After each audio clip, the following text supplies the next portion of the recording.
चाहन्छु निरन्तर यो आन्दोलनमा तपाईहरुले साथ दिनु होला। यो आन्दोलन कुनै एउटा पार्टीको कुनै एउटा अभियानको मात्रै आन्दोलन होइन। हामी केही पार्टी केही अभियान र केही संस्थाहरू मिलेर हामीले यो आन्दोलन प्रारम्भ गर्यौं होला, आह्वान गर्यौं होला।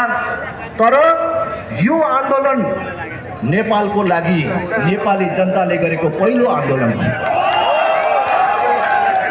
आफ्नो जीवनकालमै यो देश बनेको देख्न चाहने, आफ्नो देश बनेको हेरेर मर्न चाहने सम्पूर्ण नेपालीको साझा आन्दोलन हो। त्यसकारण म सम्पूर्ण देशवासीहरूलाई यसमा साथ दिन, सहयोग गर्न र सहभागी हुन म हार्दिक अपिल गर्न चाहन्छु।